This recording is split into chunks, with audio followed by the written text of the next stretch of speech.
भाई computer networks में ना हम एक आईपी एड्रेस की बात करते हैं, ठीक है। और आईपी एड्रेस थोड़ा सा न्यूमेरिकल पोर्शन है, ठीक है। नंबर सिस्टम स्ट्रॉन्ग होना चाहिए करने से पहले। तो जैसे जैसे आप वीडियो में आगे बढ़ेंगे तो थोड़ा बेसिक आपका क्लियर होगा। अभी थोड़ा इंट्रोडक्शन कर लेते हैं। तो अगर आईपी की फुल फॉर्म की बात करें तो सबसे पहले याद रखिए कि इसको क्या बोला जाता है। आईपी को इंटरनेट प्रोटोकॉल, ठीक है। और प्रोटोकॉल जैसे कि आप पहले वीडियोज़ में देख चुके हैं, प्रोटोकॉल मतलब सेट ऑफ रूल्स। और आईपी यहाँ पे क्या होता है वो देखना है। तो आईपी एड्रेस एक तरीके से नंबर होता है, ठीक है। क्या होता है? नंबर होता है। एक नंबर कैसा? वो बाइनरी नंबर होगा, ठीक है। और अगर इसको इंटरनेट एड्रेस बोलें तो भी कोई दिक्कत नहीं है। इंटरनेट बोल सकते हैं, नेटवर्क एड्रेस भी बोल सकते हैं आईपी एड्रेस को, ठीक है। और लॉजिकल एड्रेस भी इसको बोल सकते हैं, और कई बार इसको वर्चुअल भी बोल दिया जाता है, ठीक है ना। और लेयर 3 एड्रेस तो इसको बोलते ही बोलते हैं, क्योंकि ओएसआई मॉडल जब हम पढ़ते हैं तो उसकी लेयर 3 कौन सी होती है? नेटवर्क लेयर होती है, जिस लेयर का ये प्रोटोकॉल है, ठीक है। और आईपी एड्रेस 32 बिट की इन्फॉर्मेशन होती है, ये भी आप याद रखना। तो ये छोटे छोटे पॉइंट्स हैं जो कि आपको याद रखने हैं। और आईपी की ज़रूरत कहाँ पड़ती है इस नंबर की? और ये नंबर जो है टेम्परेरी होता है, टेम्परेरी होता है, ठीक है। परमानेंट नहीं होता, क्योंकि परमानेंट जो नंबर होता है वो फिजिकल एड्रेस या मैक एड्रेस होता है। जैसे आप सिंपल सा अपना व्हीकल देखें, जैसे आपकी कार है, कार का जो नंबर प्लेट पे लिखा गया आज जो है वो 15-20 साल 50 साल तक रहेगा, जब तक गाड़ी चलेगी। 15 साल लाइफ होती है गाड़ी की, वो चेंज नहीं होता कभी भी, ठीक है। पर आईपी को टेम्परेरी से बोलते हैं, क्योंकि आज 10 बजे कुछ और मिला है, 12 बजे कुछ और मिलेगा। मतलब जैसे ही हम इंटरनेट से अपना कनेक्ट करते हैं सिस्टम को, तो आईएसपी के उस टाइम पे आईएसपी के पास जो भी आईपी फ्री रहता है हमें अलॉट कर देता है।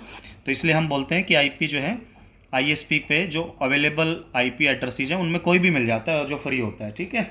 अगर हमने जिसको पे किया, एयरटेल को पे किया, किसको पे किया, ठीक है, जियो को पे किया, तो उसके हिसाब से सर्विस मिलती रहती है। तो इसको हम समझते कैसे हैं? एक छोटी सी बात सोचिएगा। मान लीजिए कोई ये नेटवर्क है, ठीक है, इसको नेटवर्क 1 मैंने नाम दे दिया। एक और नेटवर्क है, इसको नेटवर्क 2 मैंने नाम दिया है, ठीक है। और होता क्या है कि हर नेटवर्क में होस्ट होते हैं, यहाँ भी होस्ट है।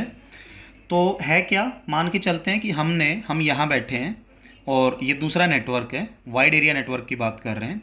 तो यहाँ पे हमने मान लीजिए कोई प्रोसेस अपना होस्ट में खोला हुआ है। प्रोसेस बोले तो मान लीजिए आप वेब ब्राउज़र खोला हुआ है और उसमें आप टाइप करते हैं www.google.com, वही ले लेते हैं सिंपल सा एग्जांपल। यहाँ पे बैठ के हमने टाइप किया क्या? google.com। तो हमने टाइप किया है डोमेन नेम। क्या टाइप किया है? Domain name.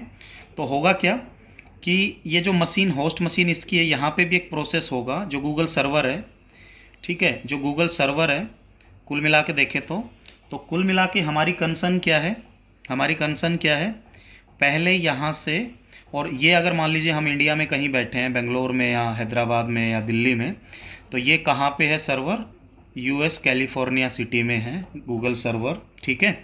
तो सबसे पहले हमें किसकी पहचान करनी है? उस पर्टिकुलर नेटवर्क की, कि कहाँ पे हमारा डेटा है। उस नेटवर्क के बाद उस मशीन या होस्ट की जिसके अंदर वो प्रोसेस या सर्वर है। और नंबर 3 पे उस पर्टिकुलर प्रोसेस की। और जैसा कि आप जानते हैं इसको हम पोर्ट एड्रेस या पोर्ट भी बोलते हैं, एंड भी बोलते हैं और प्रोसेस भी बोलते हैं, ये चीज़ें, ठीक है।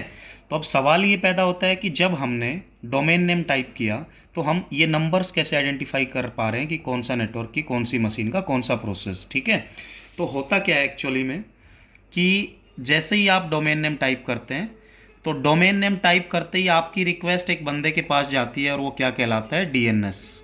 और डीएनएस पे एक टेबल होती है, डोमेन नेम सर्विस। उसके अंदर क्या क्या होता है? एक डोमेन नेम एंट्री होती है, एक उसका रेस्पेक्टिव आईपी एड्रेस होता है। जैसे google.com है तो उसका रेस्पेक्टिव नंबर आईपी कुछ और होगा, ठीक है।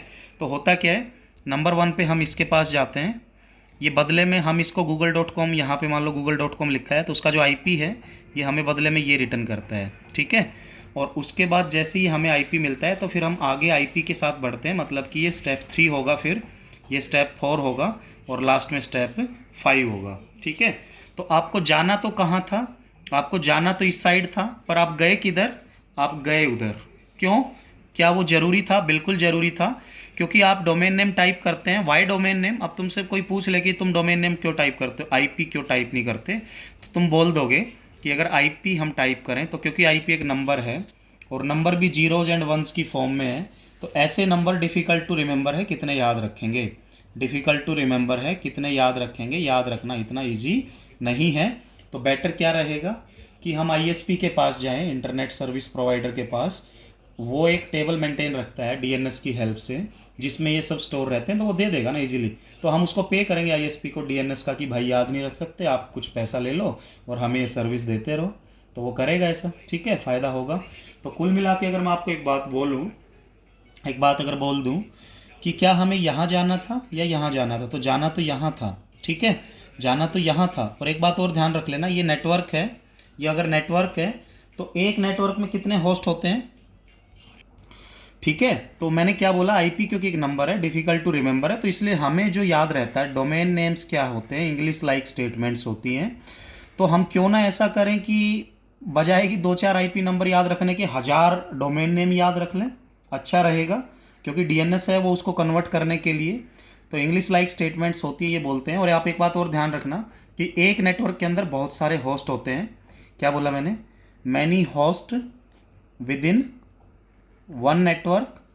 और ऐसे ही किसी भी होस्ट के अंदर कई प्रोसेस होते हैं, पेंट खोलो, गाना सुनो, ये करो, वो करो, ब्राउज़र खोलो, तो हम ये भी बोल सकते हैं many processes with in one network. ठीक है, ये चीज़ तो यहाँ पे, ठीक है। तो ऐसे ही होस्ट अगर नेटवर्क में है तो many process with in host, यहाँ पे होस्ट लिखें। ओके, तो यहाँ पे आप बताइए कि आपको यहाँ जाना था या यहाँ जाना था। जाना तो वहाँ था, सर्वर के पास पहुँचना था, पर क्योंकि वो हमारी हेल्प करता है तो जाना पड़ेगा। ठीक है, जैसे मैं एग्जांपल देता हूँ कि एक फास्ट बॉलर अगर रहता है, फास्ट बॉल अगर करनी है थोड़ा रनअप लेता है, क्योंकि रनअप नहीं लेगा तो फास्ट नहीं फेंक सकता। तो वही यहाँ पे है कि अगर यहाँ जाना है तो फिर तो आईपी याद रखना पड़ेगा, आईपी याद नहीं रख सकते तो जाना ही जाना पड़ेगा।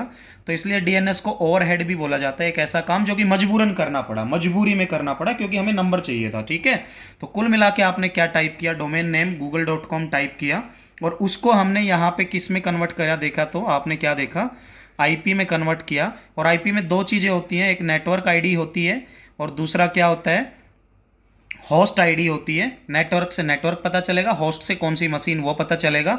और क्योंकि हमें प्रोसेस की पहचान करनी है तो ध्यान रखना कि जब भी वेब सर्विसेज की बात होती है तो सारे के सारे रिक्वेस्ट रिस्पॉन्स एचटीटीपी के थ्रू होते हैं, और एचटीटीपी का पोर्ट नंबर हमेशा वेल डिफाइंड प्री डिफाइंड है, आपको पता है पोर्ट नंबर 80 होता है। तो प्रोसेस नंबर 80 है, पता चल गया।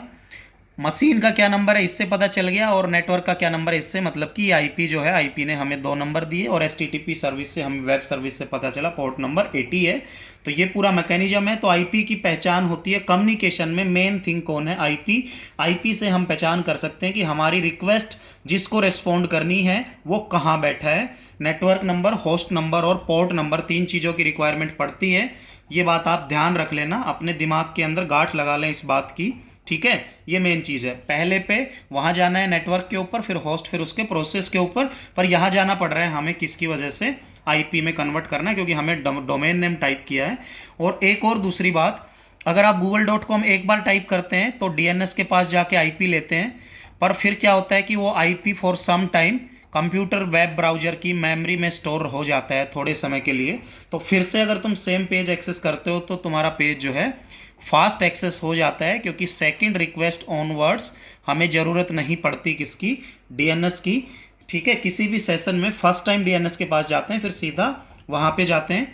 तो ये सारी बातें आपको याद रखनी है। अभी बस ये बेसिक कंसेप्ट की हमने बात की है, नेटवर्क नंबर क्या है, होस्ट नंबर कुछ होगा, पोर्ट नंबर कुछ होगा, और इन सारी चीज़ों को लेके हम आगे बढ़ेंगे। ठीक है, फिर हम आईपी एड्रेस की शुरुआत करेंगे अच्छे से, और उसमें हम देखेंगे कि कैसे कैसे हम डिफरेंट क्लासेस बनाते हैं, कैसे कैसे नंबर सिस्टम का यूज उसमें होता है, कब कितने होस्ट ज़्यादा होते हैं, कब नेटवर्क ज़्यादा होते हैं, क्लासफुल और क्लासलेस पढ़ेंगे, कौन सा इंपॉर्टेंट है, इंपॉर्टेंट तो सारा ही है, कौन सा यूजफुल है वो देखेंगे, सबनेटिंग भी देखेंगे। ठीक है, तो ये सारी चीज़ें पढ़नी है। तो उम्मीद यही करूँगा कि आपको समझ आया होगा, और आगे आप देखेंगे वीडियो में तो मज़ा आने वाला है। ठीक है, तो अच्छे से कर लीजिए सब कुछ, क्योंकि आईपी एड्रेस जो है किसी भी एग्जाम में 1 से 2 से 3 क्वेश्चन आते हैं, और हमेशा सबसे सोल्व नहीं होते, सोल्व वही करते हैं जिनको सिलेक्शन लेना होता है, गलती के चांस कम होते हैं अगर आपने पढ़ लिया है तो। ठीक है, तो बाकी बातें करते हैं नेक्स्ट वीडियो में।